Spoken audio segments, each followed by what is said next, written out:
এই মোর হাতে কুদাল ধরিয়া কঠিন মাটির তলে গাড়িয়া দিয়েছি কত সোনামুখ নয় চোখের জলে। জীবনে আমি কবরকে কতবার দেখেছি, আব্বাকে যেদিন দিয়েছি কবর দেখেছি, মাকে দিয়ে এলাম কবরকে দেখলাম, দাদা দাদিকে দিতে গেলাম কবরকে দেখলাম, গায়ের 20খানা মাইয়াত হয়েছে কবরকে 20 বার দেখেছি, পাড়া আত্মীয় স্বজন নিয়ে আরো 80 বার আমি জানাজা পড়েছি। আমার জীবনে 200টা জানাজা পড়ে নিলাম, কবরকে 200 বার দেখলাম, কিন্তু আমার মাল, আমার জমি, আমার টাকা কবরের মাথাতেই উড়ে গেছে। কবরে যে আমাকে যেতে হবে এটাই আমি ভুলে গেছি। কিন্তু আজরাইল যেদিন এসে মোলাকাত বলছে, তৈরি হও বন্ধু, এতদিন লোকের দেখেছো, এবার তুমি নিজে ঢুকবে, তৈরি হও। আল্লাহকুমুত তাকাসুর হাত্তা যুরতুমুল মাকাবির। ধুপ করে কবরে যে শুয়ে গেল। তাহলে কবরে প্রথমবার শুই নাই। আমি একটা ছেলেকে বলছি, এ বেয়াদবি করবি না। একবার বললাম, 2 বার বললাম, 3 বার বললাম, 4 বার বললাম, 20 বার বললাম, 50 বার বললাম, আমার গাড়িটা লাগবে না, আমার গাড়িটা লাগবে না, আমার গাড়িটা লাগবে না, 80 বার বললাম। এরপরে কানে একটা পড়াত করে মেরে দিলাম। আপনি হাতটা ধরে বলছেন, ছেলেটা মারছেন কেন, কি করেছে?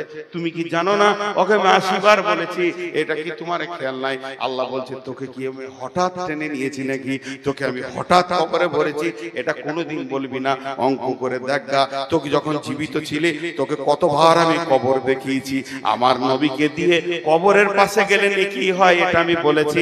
আমার নবীকে দিয়ে তোর জানাজার নেকি করে দিয়ে তোকে আবার কবরের কাছে এনে কতবার কবর দেখিয়েছি তোকে আমি অঙ্ক করে বলে দিব। আমি আল্লাহ তোকে হঠাৎ কবরে ভরিনি।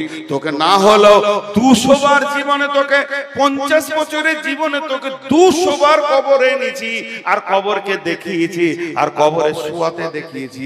এইটা দেখার পরও তোর দরজাটা তালা মারা ছিল, তোর বিবেকের দরজা খুলছিল না, তোর মিজাজ মসজিদের দরজার দিকে দিয়েছে না, তোর মিজাজ রোজার দিকে দিয়েছে না, তোর মিজাজ তাস লুডু দাবা জুয়া সুদ লুচ্চালা ফাঙ্গারি ছাড়ছে না, তোর মিজাজ পর্দা হতে বলছে না, বেপর্দা হয়ে ঘুরছে। আমার তো দোষ নাই, তোকে আমি প্রথম কবরে আনি নাই। এরপরে তুই কবরে আসবি, তখন নিজের চোখে আযাব দেখবি।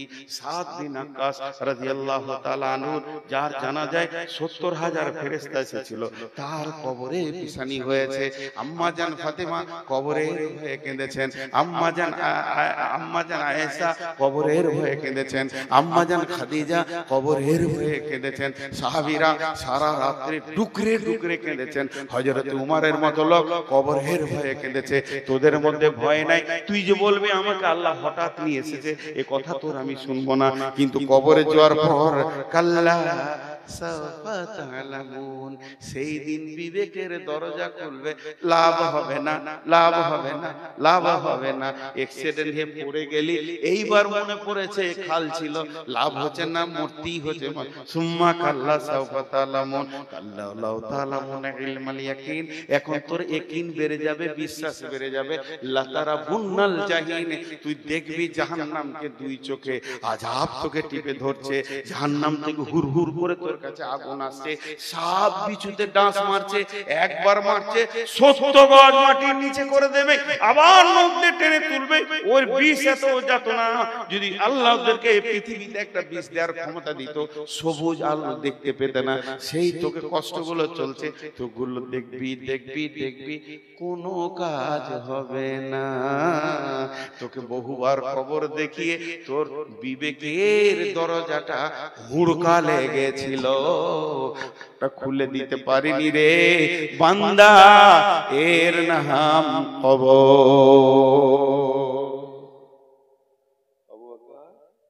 বুড়াকে কত বকাবে? 12টা বেজে গেছে। না না না, আমার 12টা বেজে গেছে। ঘড়ির 12টা বাজবে, ওটা আমি কেন বলবো? জি, একটা গল্প শোনাই। রাতে তো কাহিনী শোনাই সবাই। ওদের 4 জন পালালো, ওরা 4 জন বলছে তোর 12টা বাজবে না, ওইটা আমাদের বেজেছে, তুই থাক আর তোর বাপ।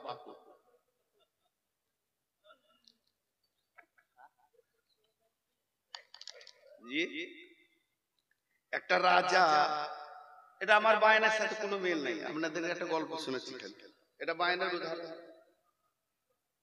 একটা রাজা মনে মনে নিয়ত করেছে, কি করবো রে, আমার নামটা যেন থেকে যায় সারা জীবন, যে করেছিল এমন একটা কাজ করে যাব আমার নামটা সারা জীবন থাকবে। নিয়ত করেছে দুধের পুকুর করবে, একটা বড় পুকুর বানাবে, তো দুধের, আর সারা চারিদিকে ইউটিউবার যে বলবে অমুক রাজা দুধের পুকুর করেছে, সারা জীবন নাম থেকে যাবে। তারপরে দুধগুলো খেয়ে নেবে, শেষ হয়ে যাবে জায়গা। কিন্তু আমি একবার তো করেছি 2 মিনিট লেগে, একটা পুকুর বানালো বড়, গোটা পুকুরটাকে মার্বেল পাথর স্টাইলস দিয়ে সাদা সিমেন্ট দিয়ে বানিয়ে ধুয়ে পরিষ্কার করেছে, দুধ রাখার উপযুক্ত করেছে, লম্বা একটা ডিজাইন করেছে এইখান থেকে আপনাদের জামে মসজিদ দিয়ে পুকুরের কাছে কাউকে যেতে দিবে না, তালা মারা আছে। সকাল বেলায় উঠে পুকুরটা খুলে দিবে, আর এলান হয়ে যাবে, এক বেলা লোক দেখে নেবে, দুধ তো পচে যাবে, নষ্ট হবে, তারপরে দুধ তুলে নিয়ে খেয়ে নেবে, দুধের পুকুর আমি করেছি, অমুক রাজা করেছে, হয়ে গেল। আমাবস্যারা বাদশা এলান করে দিয়েছে, এলাকার যত গোয়ালা আছে তারা যেন 1 ঘড়া করে দুধ দেয়। ও হিসাব করেছে 3 লাখ আছে, তা মোটামুটি 1 ঘড়া করে দিলে দুধ ভর্তি হয়ে যাবে, আর ওই ক্যাপাসিটি করা আছে। গোয়ালারা বলেছে আপনার চিন্তা নাই, আমরা রাতের আন্ধারে ঢেলে খালি ঢালার জায়গাটা ঠিক রাখি। সকাল বেলায় বাদশা উঠে ঘুম থেকে ফজরের নামাজ পড়ে মনের খুশিতে যেছে, আর মনে মনে করছে আমি আগে দেখে নি, তারপরে এলান করতে বলে দেবো, সেকেন্ডে গোটা দুনিয়ার লোক হাজির হয়ে যাবে। যে দেখছে পানির, দুধের লয়, পুকুরটা পানি। কথাটা বুঝতে পেরেছেন? পুকুরটা পানিতে পরিপূর্ণ হয়ে গেছে।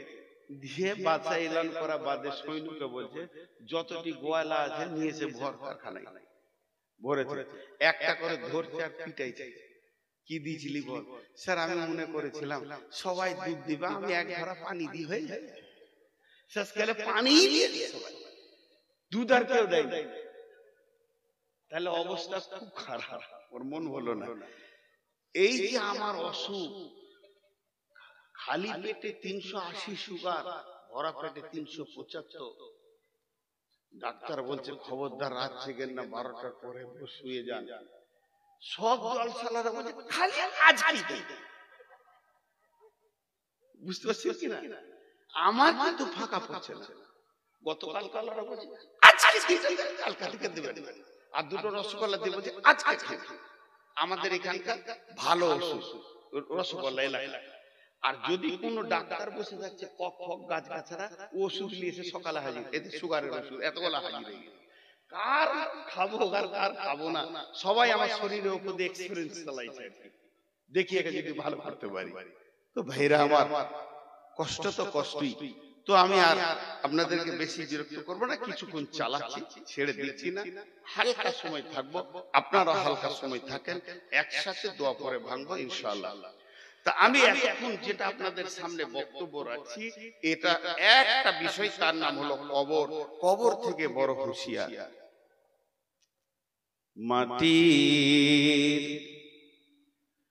মাটির ওই কবর গৃহে শোয়ায়ে দিলাম যারে, ডাকলে শত কেউ কখনো আসবে না, হয় মাটির বিছানা ছেড়ে, মাটির ওই কবর গৃহে শোয়ায়ে দিলাম যারে। এরা উঠছে কেন? এরা উঠছে কেন আমি বুঝতে পারছি না। আমি তো কবরের কথা বলবো রে ভাই, এরপরে তো কিছু কথা বলবো। এরা উঠছে কেন?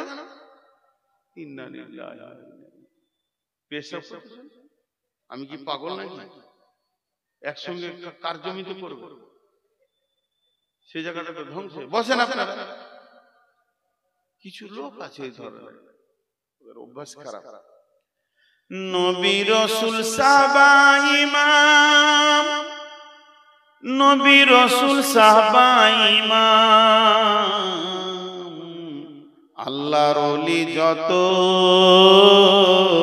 আছেন শুইয়া কবর গৃহে লক্ষ কোটি শত, ডাকলে শত কে কখনো আসবে না হায় মাটির বিছানা ছেড়ে, মাটির কবর গৃহে শোয়াই দিলাম যারে। ভাইরা আমার, তাহলে কবরের প্রশ্ন হলো তিনটি। এই প্রশ্ন তিনটির কথা আপনাদের সামনে একবার বলবো। প্রথম নম্বরে মান রব্বুকা, দ্বিতীয় নম্বরে মা দিনুকা, তৃতীয় নম্বরে মান নবিয়ুকা। তোমার রব কে? মান রব্বুকা এর উত্তর হচ্ছে রব্বি আল্লাহ। মা দিনুকা এর উত্তর হচ্ছে দ্বীনুল ইসলাম। আর মান নবিয়ুকা তোমার নবী কে? এর উত্তর হচ্ছে নবী মুহাম্মদুর রাসূলুল্লাহ সাল্লাল্লাহু আলাইহি ওয়াসাল্লাম। যে এই তিনটি উত্তর দিতে পারবে বন্ধুরে, তার আবাদান আবাদান সে সুখের জগতে চলে যাবে। অতএব কবরে তিনখানা প্রশ্ন রেডি করে কবরে যেতে হবে। আপনি বলবেন মুখস্থ করে নেব, মুখস্থ তো আমার আছে। মাদ্রাসায় যতজন পড়েছে আশা করি সবারই মুখস্থ আছে। আর না হয় এই ছোট প্রশ্ন উত্তর আপনারা মুখস্থ করে কাগজে লিখে? জি না ভাই, ওখানে মুখস্থ বিদ্যা চলবে না। কোন রকমে মুখস্থ বিদ্যা ওখানে চলবে না, চলবে না, চলবে না, চলবে না। তাই যদি হতো, যারা আরবি ভাষায় কথা বলে তাদের কাছে তো এটা কঠিনই নয়, আর যারা অন্য ভাষায় বলে তাদের কাছেও কঠিন নয়, মুখস্থ করে নেবে। কিন্তু এই উত্তর দিবে কে? ইমানই বদলায়, ইমানই ক্ষমতাতে। রব ও রব, ফেরেশতা বলবে তোমার রব কে? তোমার রব কে? রবের আবিধানিক অর্থ কি? আগে রবের মানেটা জানি। রব মানে পালনেওয়ালা, রব মানে পরওয়ারদিগার। আমি ইংরেজি জানি না, শুনেছি রব মানে কেয়ারটেকার। যে তোমার সার্বিক চিন্তা করে সে রব। এবার বলি, দার্শনিকরা এর তর্জমা করেছে অনস্তিত্ব থেকে অস্তিত্ব দিয়ে আনুপাতিক হারে যে চাহিদা মেটায় তিনি তোমার রব। অনস্তিত্ব থেকে অস্তিত্ব দিয়ে আনুপাতিক হারে যে চাহিদা মেটায় সেই তোমার রব। আরেকবার বলছি, অনস্তিত্ব থেকে অস্তিত্ব দিয়ে আনুপাতিক হারে যে চাহিদা মেটায় সে তোমার রব। এটা সহজ করে দিচ্ছি। তোমার কোনো চিহ্ন ছিল না, যে তোমাকে বানিয়েছে।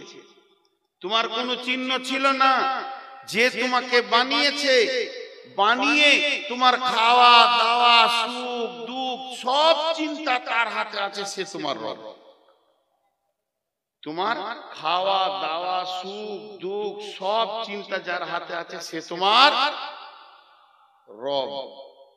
এবার এখানে মজাটা দেখেন, রব রব ও রব এত কেন ট্রেস নিয়ে বলছি, একটু ধৈর্য ধরে। ও রব, রবের বিষয়টা যদি গুরুত্ব না দেন সব কোন দিকে চলে যাবে। আল্লাহর একটাই নাম আল্লাহ। আল্লাহর কটা নাম? একটাই নাম। সকলে মহব্বতের সঙ্গে একবার বলতে পারবো আল্লাহ, এটা নাম। বাকিগুলো সিফাত গুণ। আল্লাহ রাজ্জাক, খেতে দেন তাই রাজ্জাক। আল্লাহ রহমান ও রাহিম, তিনি দয়ালু মেহেরবান। আল্লাহ গফফার, তিনি মাফ করেন ওয়ালা। এই যে এগুলো গুণ। আমার নাম নূর মোহাম্মদ, কিন্তু আমি গাড়ি চালাইলে বলবেন ড্রাইভার, বকছি তাই বলবেন বক্তা, মাঝি নৌকা চালালে বলবেন মাঝি, দোকান চালালে বলবেন দোকানদার, কাপড় বিক্রি করলে বলবেন কাপড়ওয়ালা, আমকি বিক্রি করলে বললেন আমওয়ালা। এগুলো আমার নাম নয়, এগুলো কাজ। তা আল্লাহর তার মধ্যে একটা কাজ হচ্ছে রব। রব মানে সারা বিশ্বকে তিনি পালনেওয়ালা, ওনার নাম আল্লাহ। তাহলে বিশ্বকে পালনেওয়ালা কে? আল্লাহ। জোরে বলেন, বিশ্বকে পালনেওয়ালা কে? আল্লাহ। এবার আমি জিজ্ঞেস করছি, তোমাকে পালনেওয়ালা কে? আল্লাহ। তো ও ফেরেশতা এটা আরবিতে বলবে মান রব্বুকা, তোমাকে কে পেলেছিল, তোমাকে কে সুখ দুঃখে ছিল, তোমার সব দিকটা কে লক্ষ্য করেছে? উত্তর হবে আল্লাহ। বুঝে এলো? এবার দেখেন আল্লাহ তাবারক ওয়া তাআলা যেদিন সমস্ত মানুষকে জন্ম দিলেন, হযরত আদম আলাইহিস সালামকে সৃষ্টি করার পর আদমের পিঠে এমনি হাত রাখলেন। হাত রাখার পর ঝুরঝুর করে বালুর মতো পড়লো। সমস্ত মানুষকে একসঙ্গে বানিয়ে নিলেন। কিয়ামত পর্যন্ত যত মানুষ আসবে তাদের আত্মাকে সামনে রেখে, সেদিন বিশ্ব নবী ওখানে ছিলেন, সমস্ত নবী ওখানে ছিলেন, সমস্ত যত মানুষ কিয়ামত পর্যন্ত আসবে সবগুলাকে এক জায়গায় জমা করে আল্লাহ তাবারক ওয়া তাআলা বলেন, আলাস্তু বিরাব্বিকুম, আমি কি তোমাদের রব নয়, পালনেওয়ালা নয়? আমরা বললাম ক্বালু বালা। ভুলে যাব বলে পেছনে পেছনে কোরআন দিলেন, নবী দিলেন, আমরা ওটা মনে রাখতে পারবো না বলে দিয়ে দিয়েছেন। তাহলে আমরা আল্লাহ বলছি, কোরআনে যখন এসেছে তাইলে এই ঘটনাটা আমাদের ঘটেছে, আমরা আল্লাহকে রব বলে মেনে নিয়েছি। আল্লাহ এটা প্রথমেই কেন আমাদেরকে দিয়ে দিলেন? আল্লাহ এটা প্রথমেই কেন দিয়ে দিলেন? আল্লাহ এটা প্রথমেই দিলে কেন? জন্মের প্রথমে সিরিয়াল একে সে তার নিজের পরিচয়টা কেন দিলেন? আল্লাহ এই জন্যই এটাকে দিলেন, যেহেতু আখিরাতের প্রথমেই প্রশ্ন হবে তোমার রব কে। তাহলে আল্লাহ আগে শিখিয়ে দিয়েছেন, বুঝিয়ে দিয়েছেন। এরপরে কবরে যখন যাবেন ওই কথাটাই শুনতে পাবেন, মান রব্বুকা, তোমার রব কে। আর বান্দা বলবে রব্বি আল্লাহ। কোন বান্দা বলবে? যে বান্দা পৃথিবীতে রবওয়ালা জিন্দেগি করেছে, শিরক করে নাই, আল্লাহকে ভয় করেছে, আল্লাহকে ভরসা করেছে, আল্লাহর কাছে ডেকেছে, বিপদ আপদে প্রয়োজন আল্লাহর কাছে চেয়েছে, আল্লাহ ছাড়া সে কিছুই বুঝে না, সুখে দুঃখে লাভে লসে সব সময় আল্লাহকে জড়িয়ে ধরে যে থেকেছে, সেই কবরে বলবে আমার রব আল্লাহ। তার মানে এক কথাই বলে দিই, কবরে যাওয়ার আগে পর্যন্ত আল্লাহকে যে জড়িয়ে ধরে রেখেছে নিজের সঙ্গে, সে তাকে আর শিখাতে হবে না, তার মুখ দিয়ে অটোমেটিক বের হবে আমার রব আল্লাহ। নাম্বার 2, মা দিনুকা, তোমার দিন কি? মা দিনুকা, তোমার দিন কি? মা দিনুকা, তোমার দিন কি? কে বলবে আমার দিন ইসলাম। যে ইসলামের আইন যেগুলো আছে, ইসলামের নিয়ম যেগুলো আছে, সমস্ত আইন নিয়ম কানুনকে যে দুনিয়াতে মেনে চলেছে, ইসলামের আইনকে যে মানে ছেড়ে দেয় নাই, ইসলামের নিয়মকে যে ছেড়ে দেয়নি, ইসলাম যা বলেছে তার উপরে চলেছে, নিজেকে ইসলামের গণ্ডির ভিতরে রেখেছে, কোরআনের আয়াতের ভিতরে রেখেছে, হাদিসের ভিতরে রেখেছে, যার আকীদা মজবুত আছে, যে নিজেকে এক পা পদস্খলন করেনি, ইসলামের বাইরে এসে যায়নি, তার মন চায়নি, ভুলবশত চলে গেছে, তওবা করেছে, ইসলামের আইন কানুন, ইসলাম বলেছে মদ খাবি না, মদ খায়নি, ইসলাম বলেছে জুয়া খেলবি না, তো জুয়া খেলেনি, ইসলাম বলেছে নামাজ পড়, তো নামাজ পড়েছে, ইসলাম বলেছে রোজা রাখ, রোজা রেখেছে। তার মানে ইসলামের আইন যত আছে যে মেনে মেনে চলেছে, ওকে যখন জিজ্ঞেস করবে মা দিনুকা, তোমার দিন কি, সে বলবে দিনুল ইসলাম। জি ভাই, কোরআনের একটা আইন আছে, কোরআনের ভিতরে একটা আইন আছে।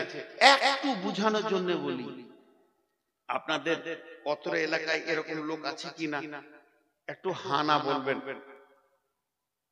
আমি জীবদ্দশায় অনেক লোক আছে বেটিকে বাদ দিয়ে বেটার নামে লিখে দিয়ে জমি জায়গায়।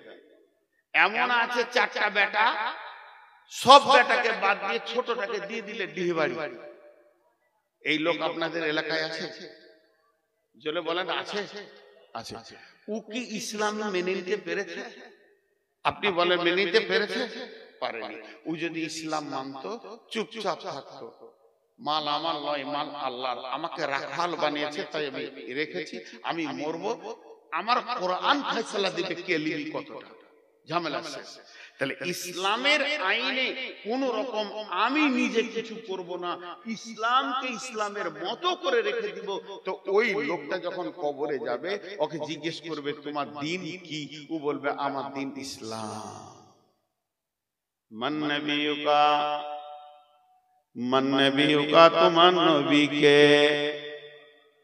এখন একটা নতুন জিনিস উঠেছে, আজ বই বিজিবি বড় পারা কাগজ এমনি করে লেবার আছে, I love Mohammad, I love Mohammad. ভাই রে, আমাদের ভারতবর্ষে মোদী সরকার আছে, কিছুই করছে না। যদি এখন উমার ফারুক থাকতো সব দিকে পিঠে লাল করে দিত আই লাভ মোহাম্মদ বলা। যত বলা আই লাভ মোহাম্মদ নিয়ে দৌড়ছে, একটার মুখে দাড়ি নাই। মোহাম্মদ সাল্লাল্লাহু আলাইহি সাল্লামকে চেঁচে ফেলে দিয়েছে, মুখে দাবি করছে আই লাভ মোহাম্মদ। চলবে না বন্ধুরে, চলবে না, চলবে না, চলবে না।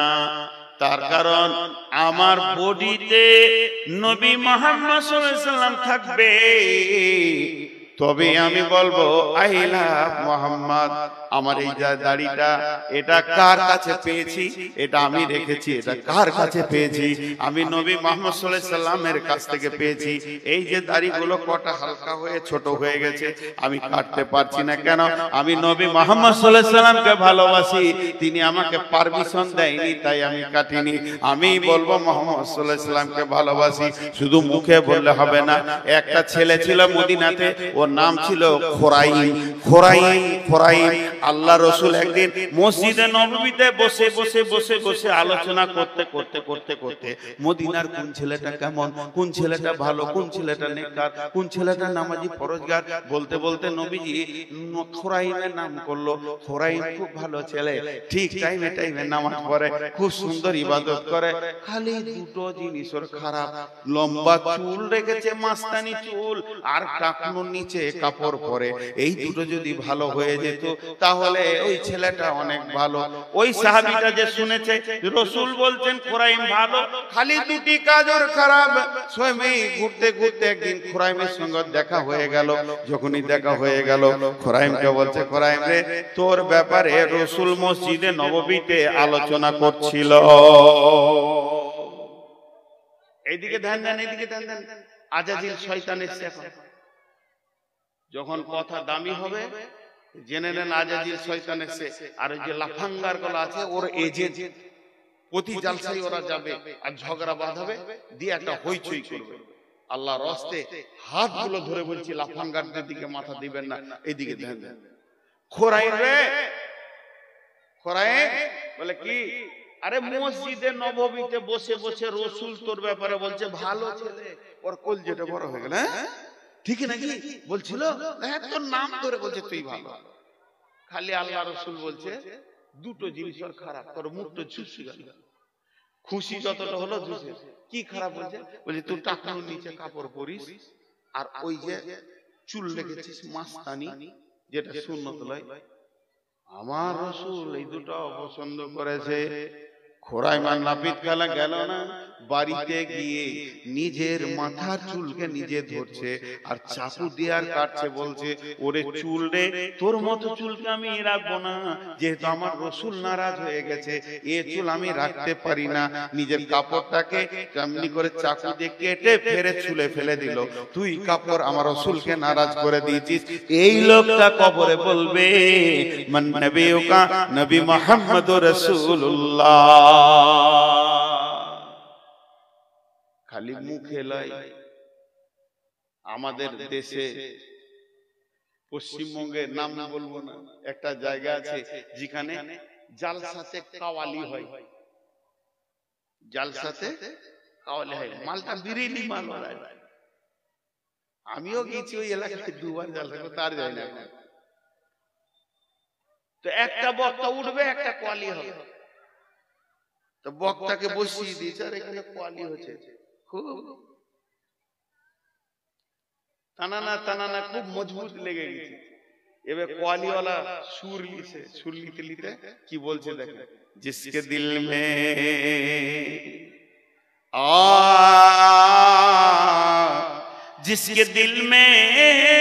जिसके दिल में मोहब्बत रसूल नहीं, वो मुमिन नहीं, मुमिन नहीं, मुमिन नहीं। কথাটা সত্য, যার দিলে রসুলের মহব্বত নাই ও কোনোদিন মুমিন হতে পারে না। আর নিজের থেকে, নিজের মা বাপ, ভাই বোন এবং নিজের জান থেকে রসুলকে ভালোবাসতে হবে।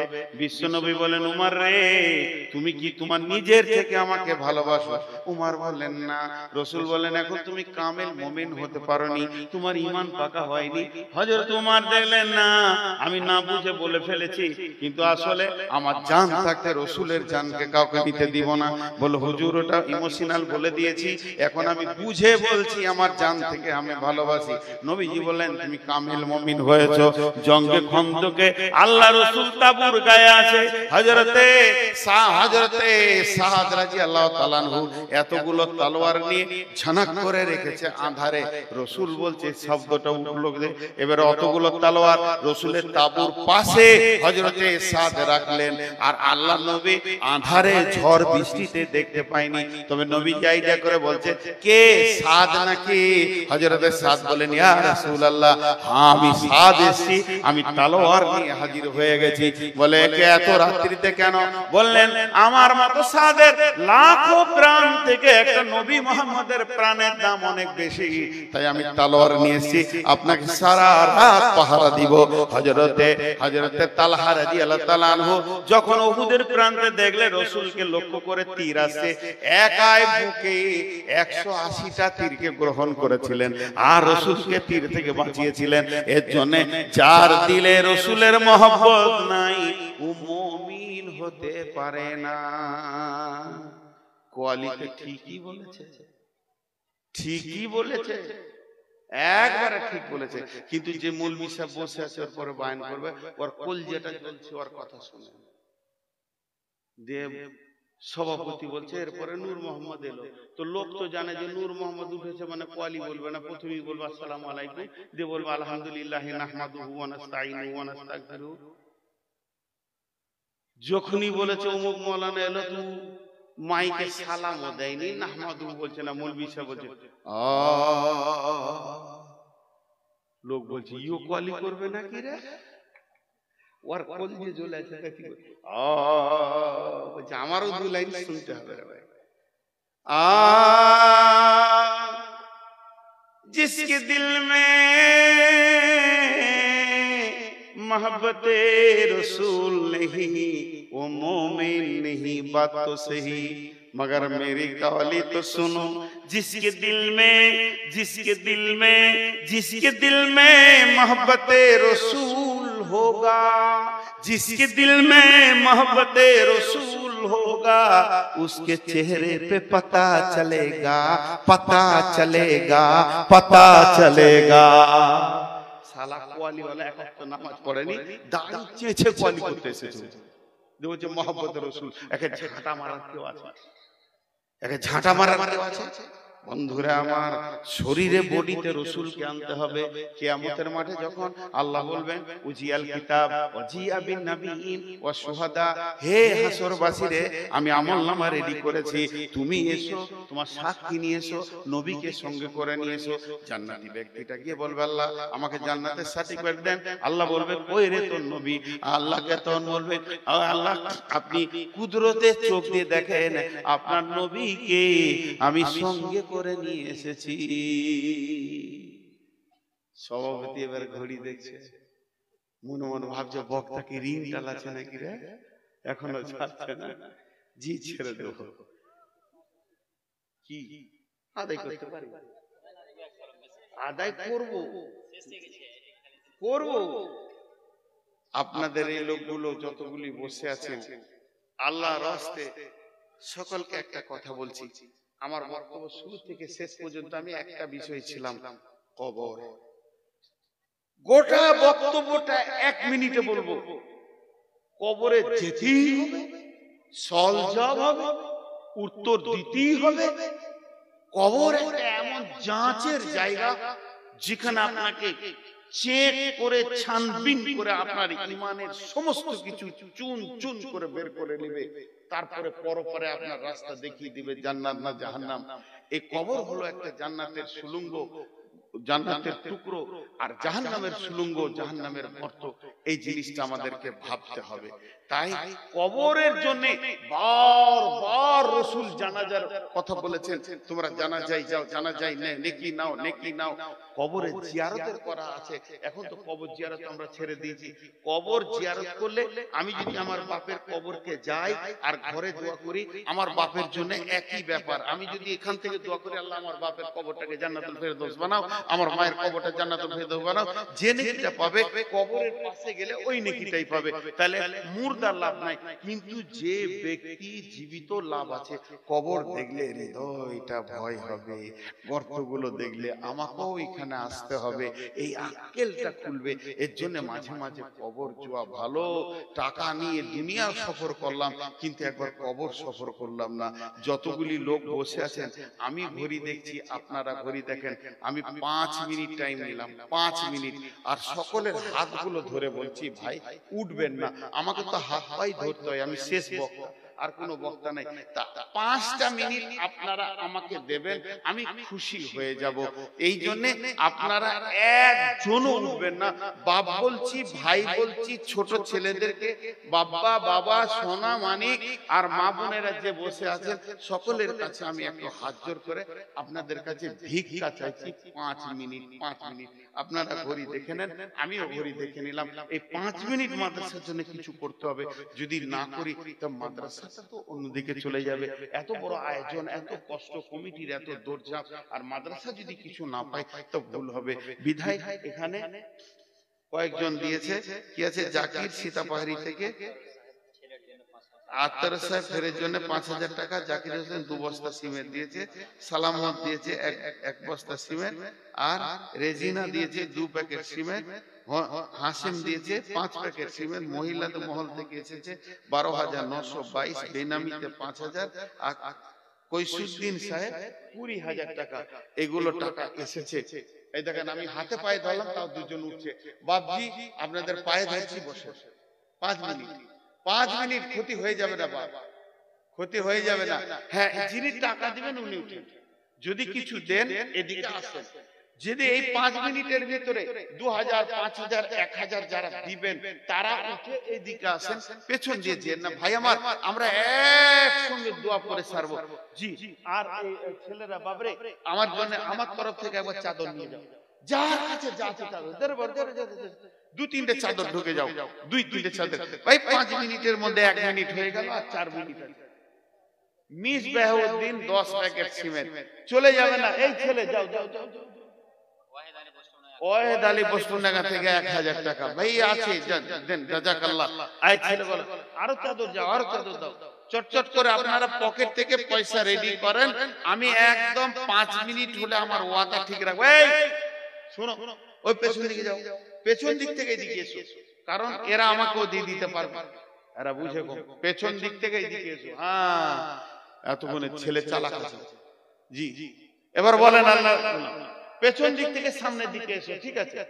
বলেন আল্লাহর জন্য কেউ 2-5,000 এখানকার যে লোকগুলো আছেন মজলিস ভেঙে গেলে আমার হাতে দিয়ে দেবেন, আর চাদরে ওইদিকে যেতে যেতে আপনারা দিয়ে দেবেন। এই পেছন দিকে যা রে বাপ, যা, তোদের হুঁশ নাই রে বাবা রে, তোরা কি করে কি করবি, সংসার কি করে করবি রে বাবা? হ্যাঁ, তো হযরত উমর মাথায় গোবর নিয়ে বাড়ি গিয়েছে। গোবর, গোবর, উটের গোবর। তোর বাপ বলছে উমর রে তোর মাথায় কেন উটের লাদ? বলছে খুব রোদ হচ্ছিল তো উটের পাছাতে বসেছিলে, মারলো গালে এক চর। গাধা, উট চড়াইতে জানি না, রোদ লেগেছে তো উটের পাছায় বসবি? পরে এত হুঁশ কম ছিল, সেই উমর একটা আঙুলে 18 লক্ষ বর্গ মাইল চালিয়ে চলে গেলেন। আমি হযরত উমরের কথা বলছি, ইসলামের দ্বিতীয় খলিফা। উনি কত সাদা সিধে ছিলেন। ওর বাপ উট চড়াইতে দিয়েছে তো রোদ লেগেছে, উটের পাছাতে বসে মাথায় গোবর নিয়ে ঘর গেছে। ওর বাপ মেরেছিল পড়াস করে এক চর। গাধা, তোর হুঁশ নাই, উটের পাছায় কেউ বসে? সেই উমর একটা আঙুলের ইশারায় 18 লক্ষ বর্গ মাইল শাসন করলেন। কে আছেন ভাই আমার? দেন চটচট করে কিছু দেন। আমার হাতে আর 2 মিনিট আছে। নজরুল 1000 টাকা। আর কেউ আছেন? তৌহিদুল 1000 টাকা। আর কেউ আছেন? আমার হাতে মাত্র 1.5 মিনিট আছে। আমি ওয়াদা করেছি, ওয়াদা করে আবদ্ধ থাকবো, ওয়াদা আমি ফেল করব না। ভাই আমার যদি কেউ 2000 5000 থাকে, আর একটা কথা বলে দিই, কথা বলতে বলতে আমি যখন দোয়া পড়ে শেষ করে দেব, ওইদিকে চাদর আছে, ছেলেদের চাদরে কিছু দিয়ে যাবেন, পারলে এখানে কিছু দিয়ে যাবেন। আল্লাহর রাস্তে ভাই কেউ আছেন আর 2000 5000 দেন না? আসলে আমাকে শেষকালে দেয় তো আমি আদায় বেশি পাই না। আমার আগেকার বক্তা হার পর্যন্ত চুষে নিয়ে চলে যায়। এটা আমার নসিবে থেকে। এই যে 500 টাকা 100 টাকা আসছে, আর কি আসবে আমার কপালে? উসমান ভাই ভালো ছিল, কোথা থেকে 500 টাকা দিলে হতভাগা দোয়া নেওয়ার জন্য। আচ্ছা, এখন আমার কাছে 20 সেকেন্ড আছে, আমি দোয়া দিচ্ছি, আপনারা বুঝে বুঝে আমিন বলবেন। এই আল্লাহ, সন্ধ্যা থেকে নিয়ে এই পর্যন্ত যত কোরআন হাদিসের আলোচনা হয়েছে সব আমাদেরকে আমল করার তৌফিক দাও। এই আল্লাহ, আজকে কবর নিয়ে আলোচনা করলাম। আমরা কবরে হিসাব চাই না তোমার কাছে, আমরা হাসরে হিসাব চাই না, আমরা কবরে সলজব চাই না, আমরা কাজেই তোমার দয়া, তুমি আমাদেরকে দয়া করো। হে আল্লাহ, কবরে কাউকে চাই না, মাকে চাই না, বাপকে চাই না, ভাইকে চাই না, বোনকে চাই না। মাবুদ তুমি আমার সঙ্গী হয়ে যাও, তাহলে আমাকে আর ভয় লাগবে না। এ আল্লাহ, কবরের সল জবগুলো আমি যেন রেডি করতে পারি, তুমি তৌফিক দাও। এই আল্লাহ, তোমার হুকুম মেনে যেন সারা জীবন চলতে পারি, তুমি আমাদেরকে তৌফিক দাও। এই আল্লাহ, তোমার রাসূলের তরিকাকে যেন গ্রহণ করতে পারি, তুমি আমাদেরকে তৌফিক দাও।